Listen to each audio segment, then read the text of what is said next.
जय श्री कृष्णा, राधे राधे। आज हम हार से क्रोध का क्या कनेक्शन है, अपन जितना क्रोध करेंगे हमारी हार उतनी ही निश्चित होंगी, उसके बारे में कथा सुनेंगे। क्रोध में हार की झलक किस प्रकार से दिखती है, उस प्रकार की एक प्रेरक कहानी लेकर आए हैं। तो कहानी कुछ इस प्रकार से है। बहुत समय पहले की बात है। आदि शंकराचार्य और मंडन मिश्र के बीच 16 दिन तक लगातार शास्त्रार्थ चला। शास्त्रार्थ की निर्णायक थी मंडन मिश्र की धर्मपत्नी देवी भारती। हार जीत का निर्णय होना बाकी था। इसी बीच देवी भारती को किसी आवश्यक कार्य से कुछ समय के लिए बाहर जाना पड़ गया।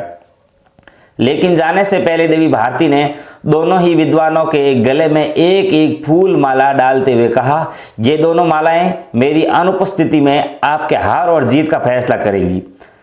यह कहकर देवी भारती वहां से चली गई। शास्त्रार्थ की प्रक्रिया आगे चलती रही। कुछ देर बाद देवी भारती अपना कार्य पूरा करके लौट आई। उन्होंने अपनी निर्णायक नजरों से शंकराचार्य और मंडन मिश्र को बारी बारी से देखा और अपना निर्णय सुना दिया। उनके फैसले के अनुसार आदि शंकराचार्य विजय घोषित किए गए और उनके पति मंडन मिश्र की पराजय हुई। सभी लोग ये देखकर हैरान हो गए कि बिना किसी आधार के इस विदुषी ने अपने पति को ही पराजित करार दिया। एक विद्वान ने देवी भारती से विनम्रता पूर्वक जिज्ञासा की, पूछने की इच्छा चाही कि हे देवी, आपने तो शास्त्रार्थ के मध्य ही चली गई थी, फिर वापस लौटते ही आपने ऐसा फैसला कैसे दे दिया?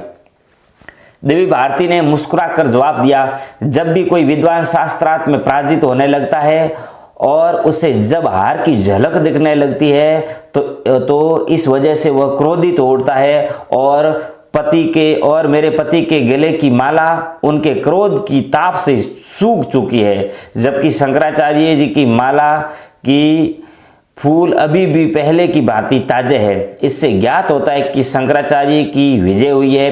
विदुषी देवी भारती का फैसला सुनकर सभी दंग रह गए। सबने उनकी काफी प्रशंसा की, भूरी भूरी प्रशंसा की। क्रोध मनुष्य की वह अवस्था है जो जीत के नजदीक पहुंचकर हार का नया रास्ता खोल देती है।